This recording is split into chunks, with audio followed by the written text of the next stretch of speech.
Okay, so the science lesson that I designed is habitats and adaptations. And there's a few different parts of this lesson.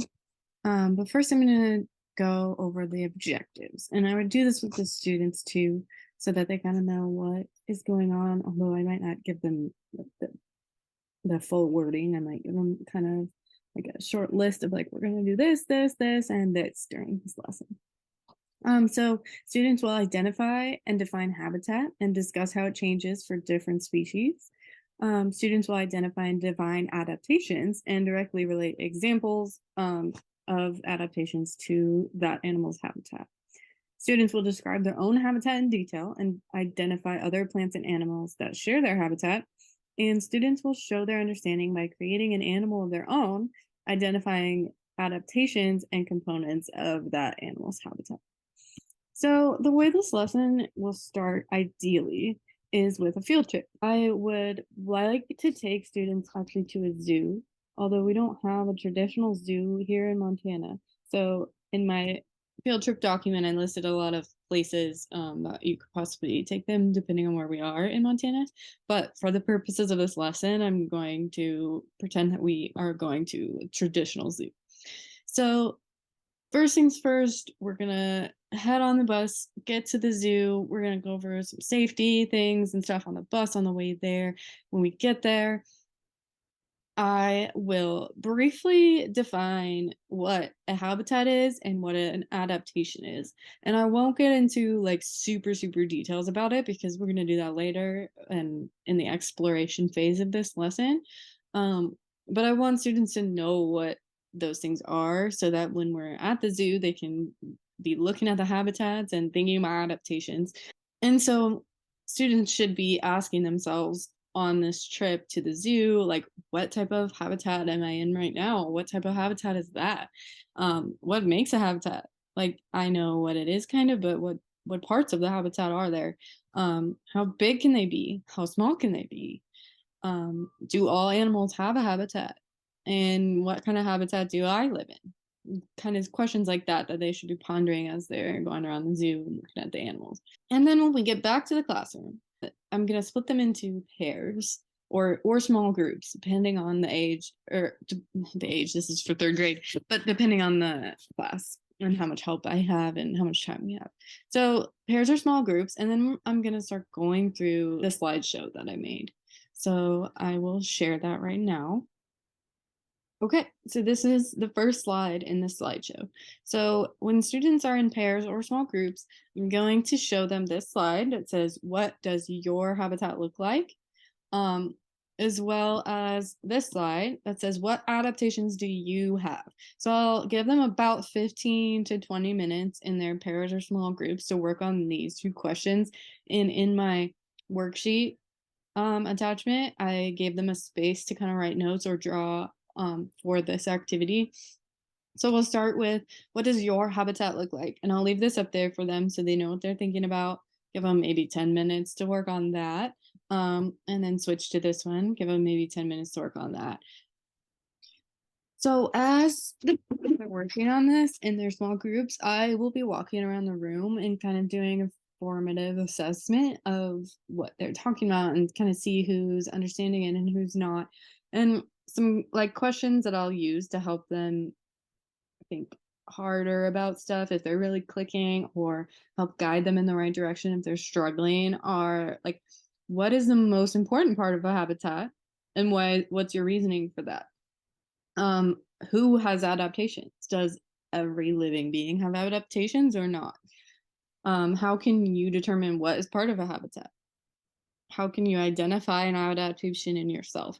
So these are going to be kind of difficult questions for them at this point because I haven't really deep gone into a deep dive yet of what these things are, but they should be kind of like probing their brain a little bit for what they can think about to help them answer these questions. After that, we will go back to the slideshow and we'll go to this next slide. Beautiful picture of a big, it looks like a giant sequoia. And this is, I'll tell them an example of a habitat. So I'll ask them to tell me, what do you notice about this habitat? And I'll maybe keep a running thing on the board. They might say, I noticed trees, I noticed grass, I noticed blue sky. They could say anything. And then I'll ask them what they wonder about this habitat. And they might say, I wonder what kind of animals live here. I wonder what the weather's like. I wonder if there's food. They could, again, say a lot of things. So we'll do that for this slide, and this slide. I picked 3 different habitats for them to look at, and they're all kind of different than what we have here. This is especially important if we can't get to a zoo or really any kind of wildlife place, if we just have to go to a park or outside the school. This is important because it's going to show them examples of vastly different habitats so they can kind of think beyond just the small scope of Montana. So then after we go through these habitat examples and we kind of talk about what we noticed and what we wonder, and I'm going to have them go back to their pairs or small groups, the same ones, and answer the question, what do plants and animals, including you, need to survive? And again, they'll write that down on their blank paper on their worksheet. And then after a few minutes, when they discuss and create their list, I'll have them share out their ideas.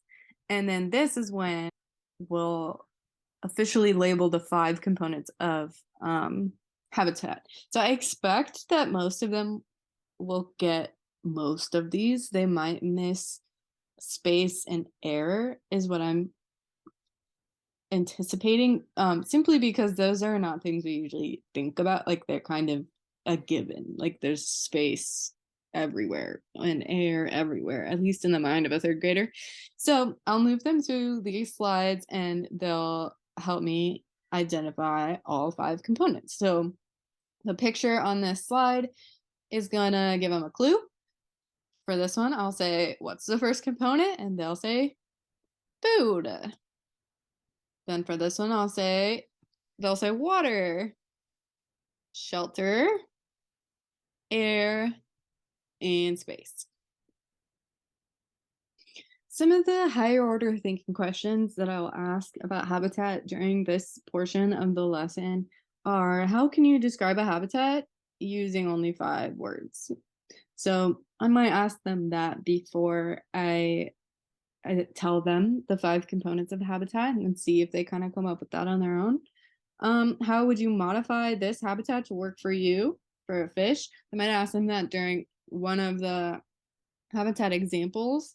What would happen if one of the aspects of a habitat was missing? Like, what if we did not have space? What if we did not have shelter? What would happen to us? What would happen to the animal? So those are kind of some questions I might ask. And I didn't put them in a specific place in this lesson because I wanted to give myself room to ask them when it like organically comes up with students. And I might not ask them if it doesn't seem right, or I might ask all of them if my students are really getting it or whatnot. So after we're done with habitats, we're going to move on to adaptations. So what I'll do is I will one at a time show them these 3 pictures that are going to show up, and I'll ask them to vote on whether they think it's an adaptation or not an adaptation. And so they'll be going off of the brief explanation that I gave them for the field trip. I may give them another brief explanation if it's like that's the next day that we're doing this part or something, but I'm not going to give them like a full definition or full explanation because I want them to use their brain and think hard about what they think, and it's okay for them to be wrong. So I will say, how about a polar bear's white fur? Who thinks that is an adaptation? Raise your hand or thumbs up or cross your arms, something like that. A bird's crossed beak. Same thing. And a cheetah's spots. Same thing. So hopefully, if I've done my job right, they'll all say that all of these are adaptations because these are all adaptations. And after this part, I will explain to them that an adaptation is anything an animal or plant species has. So this is species specific, not individual specific, that helps it survive and thrive in its environment or its habitat. So, what does a white polar bear's white fur help it do in its environment? I'll ask them. They'll say it helps it blend in. Sure, yeah. How same thing with a bird's cross beak. What does that maybe help them do? Helps them eat. A cheetah's spots also might help them blend in. So some more higher order questions I might ask about adaptations would be, what adaptations would you need to survive underwater? What adaptations would you need to survive on a mountain? What could happen if a plant or an animal doesn't have the right adaptations for its environment? What if a polar bear had purple fur? What would happen? How can you determine if something is an adaptation or just a trait? So, this I may need to help students with. I will certainly ask them that after I've defined adaptations. So, after this slide, I'll ask them that, and hopefully, they'll be able to tell me that an adaptation is a species wide thing and a trait doesn't have to be species wide. A trait can be like anything an individual might have. All right, so that's going to be the end of the slideshow. Although I can put up this next slide if I'd like to. What is your habitat like? Although I don't really need to have this because they've already done this at the very beginning. And so I'm going to ask them to go back in their small groups or their pairs and revise what they decided at the beginning. So at the beginning, I asked them um, what is their habitat and what is something that's an adaptation of theirs too. And now that we've gone in depth, I want them to go back and look at that and revise it. So I'll ask them to pick out anything that's wrong. Like maybe they listed some traits as adaptations and now they know those aren't adaptations. So I'll ask them to scratch those out, erase it, whatever. Um, and then I'm gonna ask them to do a little bit more now that they know. I want them to add at least two adaptations that they have when at first they only needed one. And then I want them to make sure they have the full picture of their habitat. Make sure they have food, shelter, water, air, and space. All five things. The last part of this lesson is the evaluation. And there's two um, kind of evaluations that I have for this lesson. One is a like creative activity for them that I can also use to understand if they have learned this information. And then the second is a Google form like mini quiz. Here, I'll show you an example of the activity, the creative activity. So for the purposes of ease, I chose to use a deer already drawn because I'm poor at drawing, but this is kind of what I want them to do with their creative lesson is I want them to pick an animal. It can be a real animal, it can be a totally made up animal, as long as they can show me all five components of habitat. So right here, I drew the blue sky behind him to kind of represent the air, and then I added grass, and right now I'm adding a tree. Both of those could be considered food for a deer, although probably more the grass. So right now we got the space and air kind of represented. Those are harder to represent in pictures, so I will be easier on students with that as long as they can explain that to me in the Google form later. We've got grass for food. We've got a tree for food or potentially shelter. I also added a cave with maybe a little fire that third graders would say to keep the deer warm. That's also some shelter. So the only thing we're missing at this point is water. So a student might add water in any possible way. I am going to add some water right here in front of the deer, and I'm gonna make it into a waterfall too because I think that's what third graders would do. I think they'd get pretty creative with this. Um, Also, of course, they can do this on a piece of paper. They can do this on an iPad as well if they have one, or if I have some in my class. They can do it on a computer system with just clicking and dragging shapes. That could be like a UDL application for this too. This is really just meant to be creative and fun for them. Uh, and I want them to do really whatever they want. And so that's why they're allowed to do a real animal or a made up animal. Because to me, it doesn't matter if it's scientifically accurate, like the animal itself. I just want them to show me that they know all five components of a habitat, and then they can explain to me an adaptation that this animal has, and they will go in depth with this in the Google form portion that I will explain in just a moment. And then finally, the last thing is going to be the Google form. So I will share my screen again. Okay. So this is what the Google form will look like. It's the Habitats and Adaptations assessment form. It says, this is your summative assessment for our Habitats and Adaptations lesson. There's no time limit for this. It's worth 20 points. The points are listed on the side. I have some checklist questions, some multiple choice questions, and some short answer questions. So the first one is, what are all the components of the habitat? Basic, I want them to get those 5. Which of these would be considered a complete habitat? So what 2 of these do not have all 5 components, one of them does. What is an example of an adaptation? One of these examples is an adaptation. The other 2 are simply traits or something that doesn't count as an adaptation. And then finally, I want them to give me an example of an animal and all of the components of its habitat, including one adaptation. So if we were to go on a field trip, I want them to use an animal maybe that they saw on the field trip, or an animal that they know a lot about.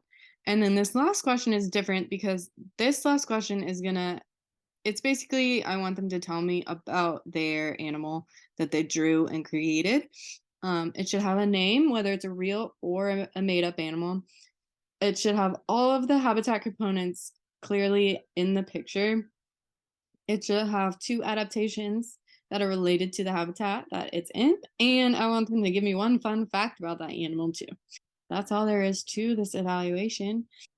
I have done a similar lesson to this before, not nearly as in depth, but this fun creative activity I've done with some really younger kids. So I love this idea of using that activity, but building like a real content standard rich lesson to go with it. So I really hope that I get the chance to actually implement this lesson someday.